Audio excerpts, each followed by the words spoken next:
UP में जब BJP की सरकार थी, जो बेशराम जी के एनालिसिस के मुताबिक ब्राह्मणों की नंबर 2 की पार्टी है, नंबर 1 की नहीं। हाँ, ये नोट कीजिएगा कि नंबर 2 की पार्टी है, नंबर 1 की नहीं। नंबर 1 तो कोई और है जो दूध का धुला अपने को दिखाता है, जो बहुत ही सेकुलर बताता है, जिस पर हम कभी कभी उर्दू का ये शेर पढ़ते हैं, मालूम नहीं कहाँ तक आप उर्दू का वो शेर समझ पाएंगे।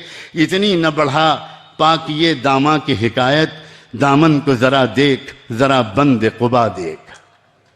जरा आप देखो तो अपने चेहरे को आईने में, कितने धब्बे लगे हुए हैं तुम्हारे चेहरे पर, और फिर तुम अपने को कहते हो सेकुलर।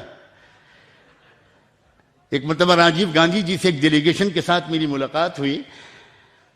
पूरे मुल्क के मुस्लिम उलमा और इंटेलेक्चुअल्स का एक डेलीगेशन था, और इलेक्शन से पहले मुख्तलिफ पार्टियों के लीडरों से हम लोगों की मीटिंग्स हो रही थी।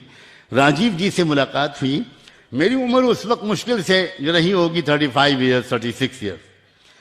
तो हमारे साथ बहुत सीनियर लोग थे, बहुत यूनिवर्सिटीज के वाइस चांसलर्स, बड़ी बड़ी सेमिनरीज के प्रोफेसर, बहुत बड़े बड़े लोग। लेकिन उन्होंने मुझे कहा कि भाई बातचीत की शुरुआत तुमको करनी है। तो मैंने कहा कि भाई मैं बहुत सख्त अटैक करता हूं, इसलिए आप मुझको बातचीत की शुरुआत मत करो, वरना बातचीत तो असफल होनी ही होनी है। तो मुझसे मेरे साथ मेरे जो लीडर थे काजी मुजाहिदुल इस्लाम साहब, उन्होंने कहा क्रिकेट नहीं खेला कभी, क्रिकेट में फास्ट बॉलिंग अटैक होती है, बाउंसर्स मारे जाते हैं, इसलिए पहले हम कह रहे हैं तुम बात करो। मैंने कहा ठीक है, आप विकेट कीपर अच्छा खड़ा कीजिए और इनको हेलमेट पहना दीजिए, मैं अभी अटैक करता हूं।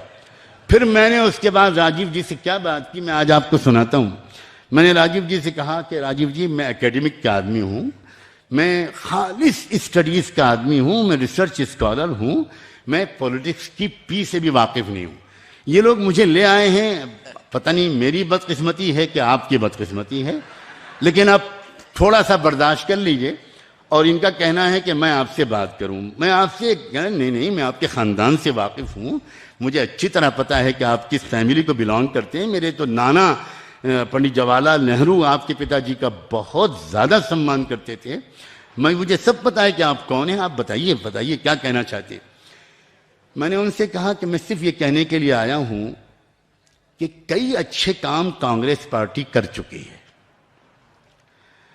उसने सबसे पहले 1949 में बाबरी मस्जिद में मूर्तियां रखवाई, बहुत अच्छा काम किया कांग्रेस ने, एक अच्छा काम वो कर चुकी। उसके बाद उसने नमाज तो पाबंदी लगवा दी, ये दूसरा अच्छा काम किया। तीसरा अच्छा काम ये किया कि उसने मस्जिद में ताला लगवा दिया, ये भी कांग्रेस ने अच्छा काम किया। उसके बाद उसने पूजा का कोर्ट से ऑर्डर दिलवा दिया कि मूर्ति पूजा होगी, नमाज नहीं होगी, ये चौथा पांचवा अच्छा काम किया। और उसके बाद उसने वो वहां पर शिलान्यास करवा दिया मंदिर का, ये उसने एक छठा अच्छा काम किया। तो बहुत अच्छे काम कांग्रेस कर चुकी है।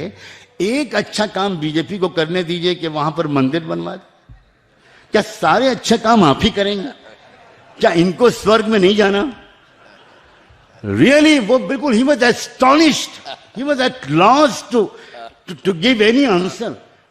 2-4 मिनट के लिए वो बिल्कुल हक्का बक्का हो गए। कहने लगे मौलाना नोमानी साहब आप क्या बात कर रहे हैं, कांग्रेस एक कमिटेड सेकुलर पार्टी है और उसका अपना उसकी हिस्ट्री है, ठीक है उससे कुछ गलतियां हुई हैं, लेकिन अब ये कहना कि मैंने कहा कि राजीव जी मैं राजनीति नहीं जानता, मैं पहले ही कह चुका हूं। मेरे सवाल का सिर्फ इतना जवाब है कि सब अच्छा काम आप ही करेंगे, एक अच्छा काम उन्हें करने दी, बस। मैं तो सिर्फ ये कहने के लिए आया हूं, सब अच्छा काम कर चुके आप यकीन माने क्या धोखा हो रहा है, और ये पूरी दुनिया में हो रहा है। मैं ये बताना चाहता हूं ये खाली देश हिंदुस्तान में नहीं हो रहा, इसलिए आप अपनी हिम्मत को बढ़ाइए। ये ड्रामा है, जैसे ब्लैक मैजिक देखा करते थे हम लोग बचपन में, कि वो आया जादूगर, उसने बगल से कबूतर निकाल के दिखा दिए, मुर्गी के अंडे निकाल के दिखा दिए, और सब पब्लिक तालियां बजा रही है और बच्चे जो हैं हंस रहे हैं। वो होता है वो तमाशा। ये जो पार्लियामानी डेमोक्रेटिक सिस्टम है ये एक बिल्कुल खेल है। हमेशा याद रखिए कि 2 पॉलिटिकल पार्टीज बनाई जाती हैं, एक आइडियोलॉजी को लॉन्च करने के लिए कभी एक पॉलिटिकल पार्टी नहीं बनाई जाती, दो पॉलिटिकल पार्टीज बनाई जाती हैं और दोनों एक दूसरे को खूब गालियां देती हैं, खूब बुरा भला कहती हैं और उसका मकसद ये होता है कि पब्लिक जब एक से नाराज होगी तो दूसरे को तो लाएगी और किसको लाएगी।